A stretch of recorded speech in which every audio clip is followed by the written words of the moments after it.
Bienvenue sur Africa 24 dans cette nouvelle édition du 12-15. Voici les titres. Les conflits qui ravagent l'Afrique centrale et l'Afrique de l'Ouest ont un grave impact sur l'éducation. Plus de 9700 écoles ont dû fermer leurs portes. L'Afrique est confrontée à de sévères feux de forêt, des incendies intensifiés par des pratiques agricoles traditionnelles. Et enfin au Nigeria, des prothèses imprimées en 3D ont été conçues pour des personnes amputées. Des prothèses qui s'avèrent être moins onéreuses pour les patients. Il est le candidat de la paix et de la stabilité. Ce jeudi 29 août, le président de la Guinée-Bissau, José Mario Vaz, a annoncé sa candidature à l'élection présidentielle prévue le 24 novembre 2019. À 62 ans, il est le seul président depuis 25 ans à terminer son mandat. Exclu de son parti, le Parti africain pour l'indépendance de la Guinée et du Cap-Vert, José Mario Vaz se présente en tant qu'indépendant. Élu en 2014, le président avait achevé son mandat de 5 ans le 23 juin 2019. Il est resté à la tête du pays mais a laissé la conduite des affaires au gouvernement après une décision de la CEDEAO. En Ouganda, un nouveau cas d'Ebola a été identifié. Une jeune fille congolaise de 9 ans a été confirmée positive au virus. Selon le ministère de la Santé, elle était arrivée mercredi 28 août au point de passage de Mpondoué. L'enfant devait se rendre à Bouéra, dans le sud-ouest du pays, pour obtenir une aide médicale. Le ministère de la Santé a également précisé que la jeune fille avait été contrôlée à la frontière et qu'elle n'était entrée en contact avec personne sur le territoire ougandais. Les conflits en Afrique centrale et en Afrique de l'Ouest ont contraint beaucoup d'écoles à fermer leurs portes. Au total, plus de 9700 écoles ont dû fermer entre fin juin 2017 et fin juin 2019. Selon les chiffres de l'UNICEF, près de 2 millions d'enfants ne seraient plus scolarisés. Nathalie Mo. 1,92 million d'enfants sont privés d'éducation en Afrique centrale et en Afrique de l'Ouest en raison de la violence et de l'insécurité au sein et aux abords des écoles. Au Burkina Faso, au Mali, en République centrafricaine, en République démocratique du Congo et dans les pays du bassin du lac Tchad, la déscolarisation des enfants découle d'une intensification des menaces et des attaques contre les élèves, les enseignants et les écoles. Il y a tellement d'enfants et de jeunes qui abandonnent l'éducation à cause de la violence. Ils méritent d'aller à l'école car ils savent que l'éducation est la bouée de sauvetage qui peut aider et les protéger de tant de problèmes tels que l'abus et l'exploitation sexuelle. Mais vous ne pouvez pas apprendre quand vous avez peur. De fin 2016 à juin 2019, le nombre d'écoles fermées de force à cause de l'insécurité dans les zones de conflit en Afrique de l'Ouest et centrale a multiplié par 3. On compte aujourd'hui plus de 9270 écoles fermées dans ces régions. Dans la zone anglophone du Cameroun seul, on en dénombre 4400. Ici à Mopti, nous avons rencontré de nombreux enfants déplacés qui ont effectivement accès à une éducation temporaire. Il est évident qu'ici, l'éducation signifie beaucoup pour eux, mais aussi un véritable défi face à cette situation épouvantable parce que nous savons que plus de 900 écoles ont été fermées. Les gouvernements des pays en crise en Afrique centrale et en Afrique de l'Ouest, en collaboration avec le Fonds des Nations Unies pour l'enfance, réfléchissent à des modèles d'apprentissage alternatifs. Les enfants de ces régions représentent le quart des besoins humanitaires infantiles dans le monde. Un meilleur usage des améliorations génétiques dans le domaine aquacole permettra de stimuler durablement l'approvisionnement alimentaire des prochaines générations. C'est ce que révèle l'Organisation des Nations Unies pour l'alimentation et l'agriculture dans un rapport publié le 23 août 2019.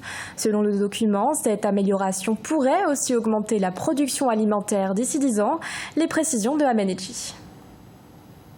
Selon un nouveau rapport de l'Organisation des Nations Unies pour l'alimentation et l'agriculture, une utilisation plus adéquate des améliorations génétiques dans le domaine aquacole, basée sur la reproduction sélective, contribuera à augmenter la production alimentaire d'ici 10 ans. Une démarche essentielle si l'on veut pouvoir faire face aux projections, faisant état d'une hausse de la demande en produits halieutiques.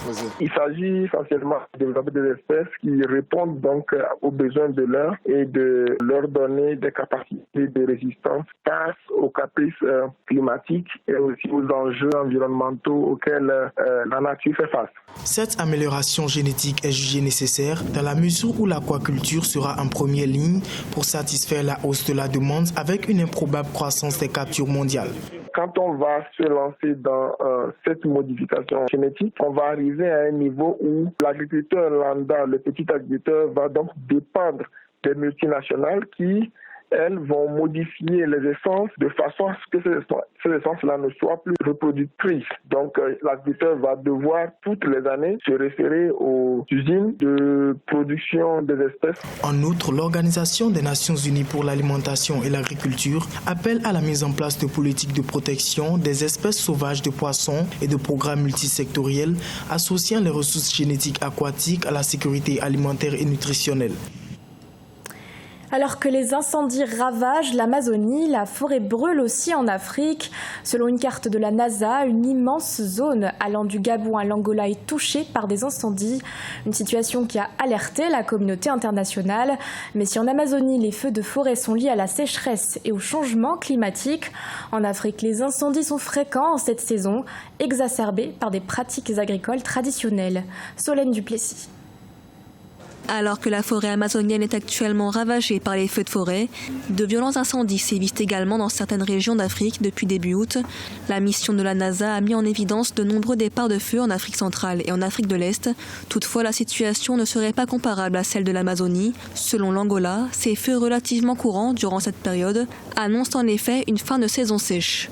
Ces feux sont ordinaires en cette fin de saison sèche. Il se trouve qu'à cette époque de l'année, dans plusieurs régions de notre pays, il y a des incendies provoqués par des agriculteurs en phase de préparation des terres en raison de la proximité de la saison des pluies. Des feux de forêt liés aux techniques agricoles de culture sur brûlis, très pratiquées dans la région. La situation a néanmoins suscité l'inquiétude du président français Emmanuel Macron, qui a annoncé lors du G7 qu'une aide pourrait être proposée aux régions touchées.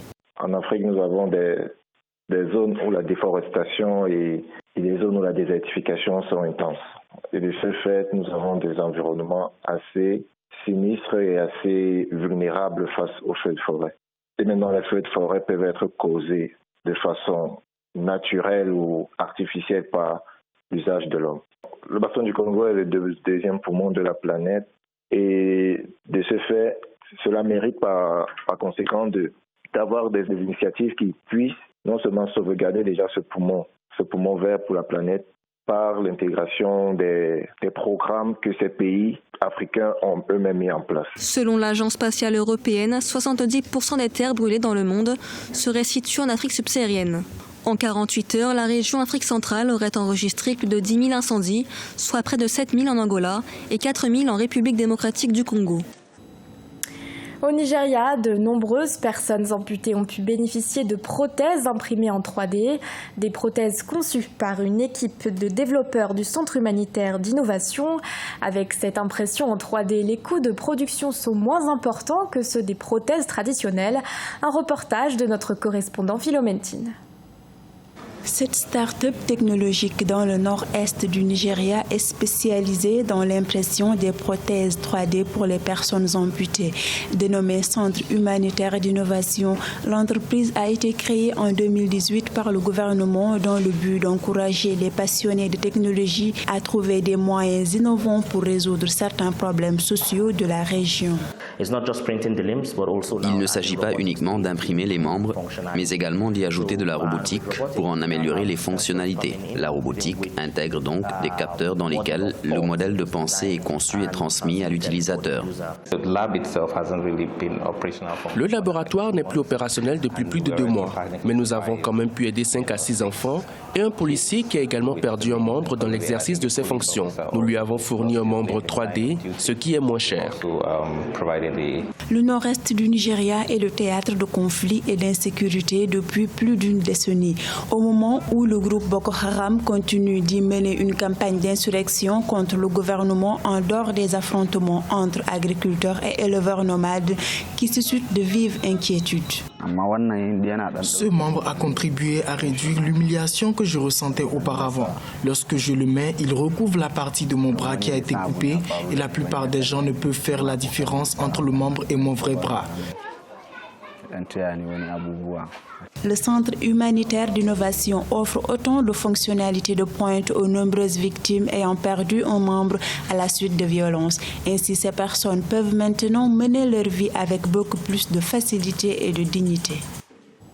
Ce journal a été réalisé par l'ensemble de la rédaction. Merci de votre fidélité. L'actualité continue sur Africa 24.